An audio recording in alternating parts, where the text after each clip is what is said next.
Au sommaire cette semaine, mobilisation contre la pénurie d'enseignants remplaçants dans les Landes, une session extraordinaire sur la dépendance des aînés au Conseil général et l'Odyssée du café et du cacao au musée de Saint-Madé. Depuis le 25 janvier, la maîtresse titulaire du CE2 de l'école de Peyrehorade est absente. Son remplacement aura pris une semaine. Les jeunes élèves ont été dispersés dans diverses classes. Une situation inacceptable pour les parents d'élèves qui tirent la sonnette d'alarme. Ça fait une classe qui n'a pas d'enseignante, un programme qui n'est pas suivi pendant 10 jours. Et les enfants de cette classe sont répartis dans d'autres classes à d'autres niveaux, ce qui fait qu'ils ne suivent pas spécialement leur programme. Donc c'est toute l'école qui est pénalisée par l'absence et le non-remplacement d'une institut. Un cas loin d'être isolé dans les Landes. En effet, chaque jour, des dizaines d'enseignants ne sont pas remplacés dans le département. On a chaque jour, depuis décembre, entre 30 et 40 classes qui n'ont pas d'enseignants. Madame l'inspectrice d'académie a dit dans le journal que c'était dû au grand nombre de congés maternité, congés maladie.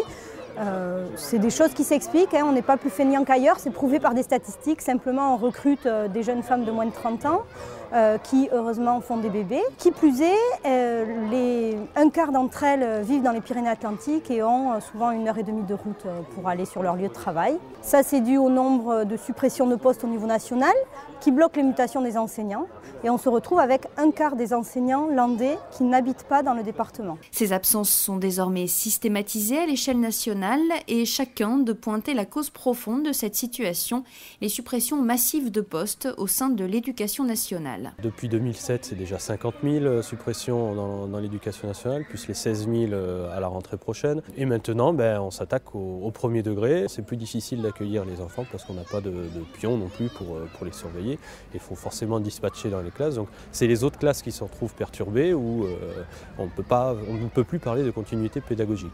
La qualité du service public d'éducation s'en fait ressentir. L'année prochaine, 7 postes d'enseignants seront supprimés dans le département. Une rupture du service public de l'éducation, selon le président du Conseil général, Henri Emmanuelli.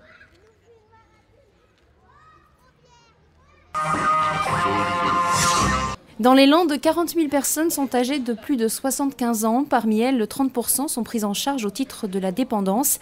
C'est dire si l'enjeu sociétal et financier est de taille. Réunie en session extraordinaire, l'Assemblée départementale a dressé un état des lieux du dispositif landais. Une prise en charge qui repose sur les principes de proximité, qualité et d'ouverture à tous. Depuis plusieurs années, on a essayé de construire effectivement un dispositif ouvert à tous, c'est-à-dire où les gens peuvent accéder, quel que soit leur niveau de ressources. Il est basé sur ce qu'on appelle l'habilitation à l'aide sociale, qui permet aux gens de rentrer dans n'importe quel établissement. L'ouverture à tous aussi, c'est l'ouverture géographique à tous. Il n'y a pas que l'aspect financier, il y a l'aspect géographique, qui fait que maintenant, sur le territoire landais, nous avons au moins 2 établissements par canton, ce qui est un gage de proximité. Au cours de la séance, les élus ont exprimé des craintes sur un projet de réforme de financement de la dépendance qui instaure notamment une assurance privée obligatoire, un système qui n'est pas viable ou alors au détriment du service public. Le privé va rarement sur le social, parce que le social c'est quelque chose qui coûte plus qu'il ne rapporte.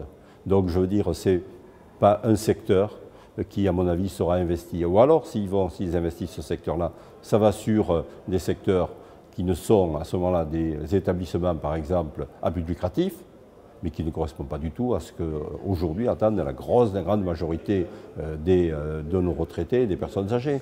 Lorsqu'il faut s'occuper de personnes âgées et assurer des soins, ça relève vraiment de la solidarité et de l'assurance maladie et de service public. Donc je veux dire, c'est à ce niveau-là qu'il faut qu'on intervienne et que le service public assure sa responsabilité et qu'on soit en capacité de faire bien. Dans un vœu adopté par l'Assemblée départementale, les conseillers ont demandé que le financement de la prise en charge de la dépendance soit assuré par la seule solidarité nationale.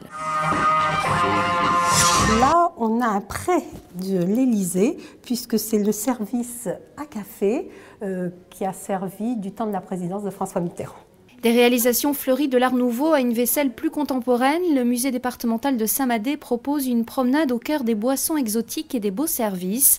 L'exposition Saveurs métisses retrace l'évolution des arts de la table dédiés au café et au cacao à travers les siècles. Ces 2 boissons qui sont exotiques, en fin de compte, se sont européanisées, qu'au début, on les consommait dans le même récipient, on les servait avec les mêmes verseuses, qu'au XVIIIe, ces boissons deviennent des boissons liées au raffinement, au luxe, que là, il y a des tasses, des verseuses, des chocolatières qui sont créées pour l'usage de ces consommations, et qu'au 19e, avec l'industrialisation, c'est des boissons qui se popularisent. Et puis, de nos jours, il y a les cafés qui deviennent des grands crus.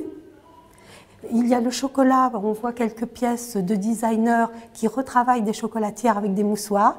Et puis autrement, ça se boit dans des gobelets en carton et on boit aussi bien chocolat et café dans des gobelets en carton. En même temps qu'elle lève les secrets de ces boissons exotiques, cette exposition perpétue aussi le devoir de mémoire sur la souffrance issue de la culture de ces produits. Une fois que cette boisson a été appréciée par les cours princières, il a fallu créer un commerce.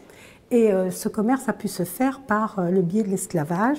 Donc c'était lié certes en Europe au raffinement, mais dans les colonies à l'amertume et la sueur des esclaves. L'exposition Saveurs métisses, l'Odyssée du café et du cacao est à voir jusqu'en septembre 2012 au musée de la faïence et des arts de la table de Saint-Madé.